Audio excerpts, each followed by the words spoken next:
Praise lord. ఈరోజు దేవుని వాగ్దానము మొదటి సమూయేలు గ్రంథము 10వ అధ్యాయము 5-6 వచనాలు చదువుకుందాం. చూడండి. ఈలాగున పోవచ్చు ఫిలిష్తీయుల దండు కాపు వారునండు దేవుని కొండకు చేరుదువు. అచ్చట ఊరి దగ్గరకు నీవు రాగానే స్వరమండలమును తంబుర సన్నాయి సితార వాయించు వారి వెనుక ఉన్నతమైన స్థలము నుండి దిగువచ్చు ప్రవర్తల సమూహము నీకు కనబడను. వారు ప్రకటన చేయుచు వత్తురు. యెహోవా ఆత్మ నీ మీదికి బలముగా దిగివచ్చును. నీవు వారితో కలిసి ప్రకటన చేయుచుండగా నీకు క్రొత్త మనసు వచ్చును. దేవుడు నీకు తోడుగా ఉండును గనుక ఈ సూచనలు నీకు సంభవించిన తర్వాత నీకు మంచిదని తోచిన దానిని చేయుము. ఇక్కడ వాక్యంతో ఆయన మనతో ఏమని మాట్లాడుతున్నాడంటే, ఎప్పుడైతే నీవు దేవునిలో పూర్తిగా ఉండగలుగుతున్నావో అప్పుడు ఏమవుతుందంట, కొత్త మనసు వస్తుందంట. దేవుని ఆత్మ నీ మీదకి వస్తుందంట. నీ మీదకి వచ్చి ప్రతిదీ మంచి పనులు చేయడానికి నువ్వు ముందుకు వెళ్ళేదానిగా ఉంటావు. అయితే వాక్యముతో మాట్లాడుతున్నాడు. ఏమని మాట్లాడుతున్నాడంటే, నువ్వు ప్రవర్తలు మాట విను, అంటే దేవుని సేవకుల మాట విను.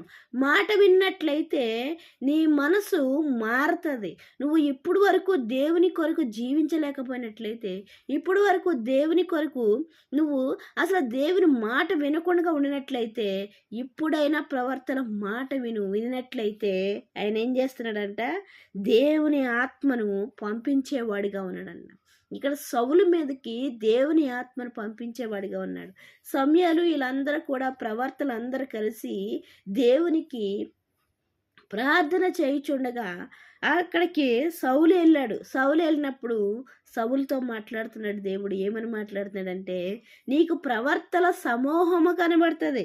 ఎలాంటి సమూహం అంట, వాళ్ళ ప్రవర్తల సమూహం. ఎలాంటి సమూహం అంటే చూడండి, సితార వాయించు వారి వెనుక ఉన్నతమైన స్థలము నుండి దిగివచ్చు ప్రవర్తల సమూహము నీకు కనబడును.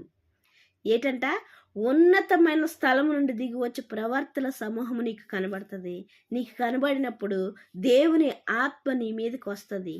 దేవుని ఆత్మ నీ మీదకి వచ్చినప్పుడు నువ్వు ఆటోమేటిక్గా నీ మనసు మారుతుంది అంటున్నాడు. అంటే ఎప్పుడైతే నువ్వు కేంద్రీకం అయిపోతున్నావో దేవుని మీద, నీ మనసును పెట్టుకుంటున్నావో, నీ ప్రవర్తన అంతటికి దేవునికి అప్పగించుకుంటున్నావో, ఎప్పుడైతే దేవుని యందు విశ్వాసం ఉంచి నమ్మకముగా జీవించాలని అనుకుంటున్నావో, ఎప్పుడైతే ప్రవర్తన చెప్పు వాక్యాన్ని వింటూ నీ మనసును ఆయన మీదకి పెట్టుకుంటున్నావో, అప్పుడు ఏమవుతుందంటే నీ పాత జీవితము మారిపోయి కొత్త జీవితంగా మారిపోతుంది.